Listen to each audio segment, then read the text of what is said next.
Jadi kalau seseorang itu heboh di media sosial, garang di media sosial, jahat di media sosial, karena dia tidak punya kekuatan saat sendiri. Jadi dia kalau ngajak tempur, ngajak gelut itu bawa bolo. Nah, kalau kalian mudah terpancing dengan kata-kata netizen, kalian sendiri yang akan hancur. Maka dari itu Miss Yuni itu coba mengontrol.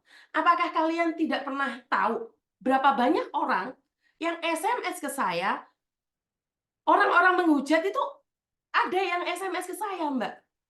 Jadi saya tuh tahu pergerakan mereka seperti apa, tapi saya nggak ada waktu untuk menganggapnya. Karena tujuan saya bukan menanggapi netizen. Saya tidak boleh kebakaran dengan apa yang disampaikan oleh netizen. Karena netizen tuh maha benar. Udah, no lawan. Oke, kalau kamu ngajak tukaran sama netizen, itu sama kayak salah satu pengacara siapa itu yang ada di Indonesia. Kuwabe mau prini siji-siji, iki sapa, iki sapa, iki sapa. Ndasmu ngeluh. Jadi jangan bertengkar sama netizen. Netizen itu maha benar pokoknya apa yang dikatakan walaupun itu tidak nyata. Kowe kok iso ngomong apa ya? Semakin menjelaskan semakin ngeluh engko. Benar nggak? Jadi udah, karena netizen hanya akan mengambil kesempatan. Apalagi ini tim hore. Tim hore itu nggak kepingin damai.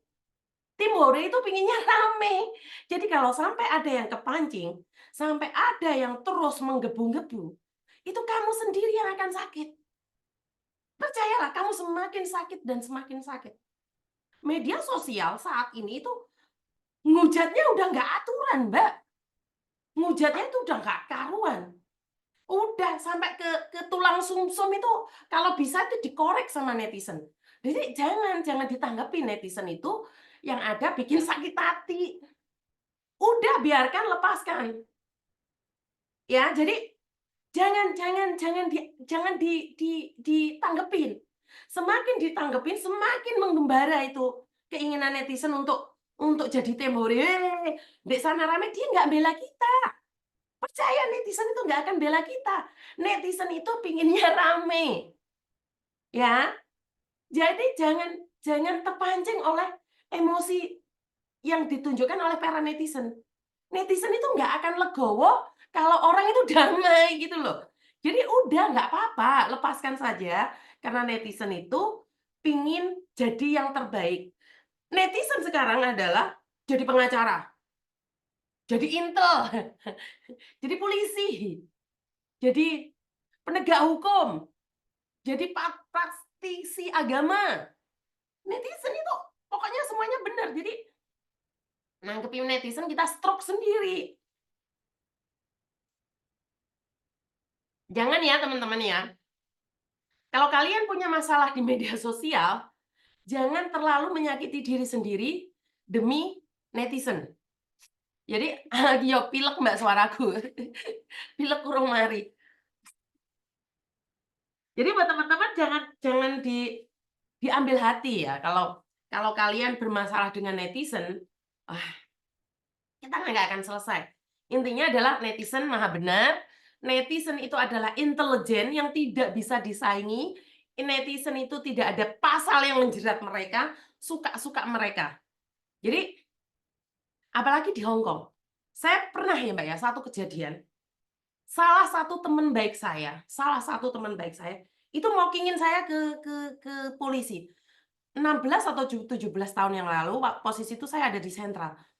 Ini teman baik saya, kasarannya wong ngomong mangan bareng, libur bareng, kemana bareng. Tahu nggak apa yang dia lakukan ke saya? Dia selama ini baik di depan saya, tapi ternyata dia itu mencurigai saya bahwa saya itu seorang pembantu yang bekerja di agent. Saya tuh dilaporin polisi, Mbak. Tapi teman saya yang berkuar-kuar di orang lain, kelihatannya sangat jahat sama saya, tidak melakukan apapun. Paham ya? Jadi memang seperti itu. Teman-teman memang seperti itu. Jadi, teman baik saya yang kelihatan sangat baik, tapi ternyata dia ngelaporin saya ke polisi. Tapi teman yang kelihatannya jahat sama saya, dia cuma ngomong aja, dia nggak pernah ngelaporin polisi. Karena di Hong Kong ini sangat aneh ya, saya pribadi tuh nggak pernah poking, Mbak. Belum pernah poking. Muka saya diewer-ewer kemana-mana, nomor HP saya diewer-ewer kemana. Saya tahu identitas dia asli, semuanya saya tahu. Tapi saya tidak pernah memokingin dia. Kenapa? Saya cuma punya prinsip satu, dia capek, dia berhenti sendiri. Kalau dia nggak capek, dia akan berjuang untuk jatuhin saya.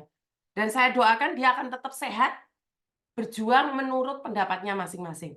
Jadi, nggak ada masalah. Nggak ada masalah.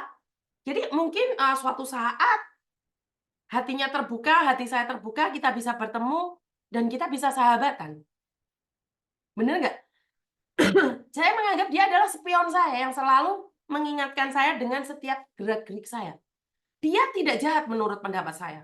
Dia sangat baik menurut versi dia. Dengan mengkritisi saya dengan sangat keras, itu menurut saya sangat bagus sekali.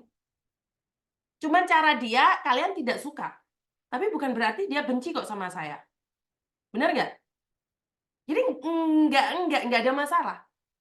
Jadi sekali lagi, jangan pernah mengancam orang lain di media sosial.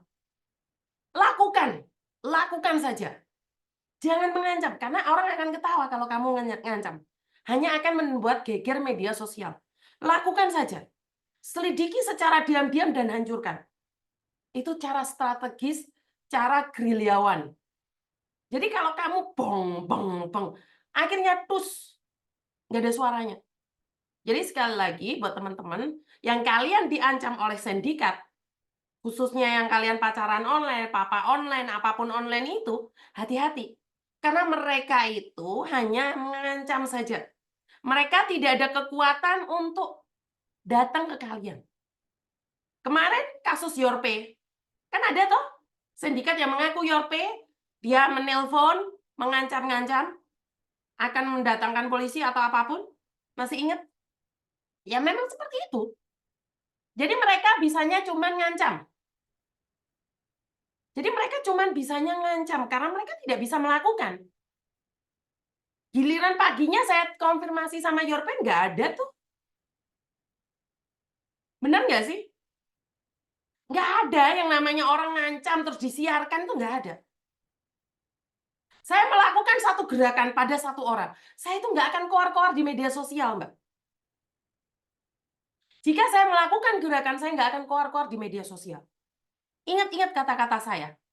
Karena itu, sindikat yang mengatasnamakan Yorpe, papa online, polisi online, tentara online, pelayaran online, itu nggak ada. Macus, nggak ada suaranya. Jadi jangan geger duluan. Udah nggak usah heboh. Benar nggak sih? Jadi kalau kalian masih percaya dengan papa online, dengan apa pelayaran online, apapun online, itu udah. Apalagi yang ada di TikTok atau media-media lainnya, enggak. Itu mereka sekedar mengancam saja. Jadi jangan pernah percaya. Dan saya tidak pernah menyalahkan para netizen. Karena menurut saya pendapat netizen itu benar. Benar. Walaupun itu tidak benar, ya tetap benar. Karena netizen itu tidak pernah salah. Wes suka-suka. Jadi netizen itu suka-suka. Dia suka kamu akan memujimu, dia tidak suka kamu akan menghujatmu. Wes itu pilihan. Dan seperti yang selalu saya katakan, media sosial itu seperti pedang bermata dua. Bisa membuatmu melayang lebih tinggi atau bisa membuat kamu sejatuh-jatuhnya. Itu netizen. Jadi netizen itu memang berhak menghakimi walaupun tidak ada sidang. Oh, berhak. Jadi memang seperti itu. Tanpa netizen nggak akan ada influencer. Betul, Fitri. Karena itu, kamu menghujat netizen, wah netizen malah gobolo. Jiar noai, netizen ini pokoknya bener ya. Kalau ada influencer, ada dokter. Aku pilek Mbak Gerong ono dokter ya. Silent action is the best medicine. Iya, betul.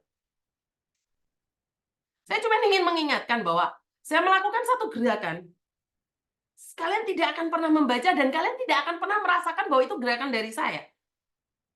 Karena gerakan itu tidak perlu ditunjukkan. Yaitu apa?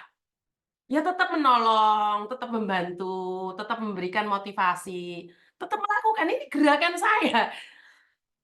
Bukan gerakan ingin menyakiti ya. Gerakan saya adalah tetap melakukan yang menurut pendapat saya baik.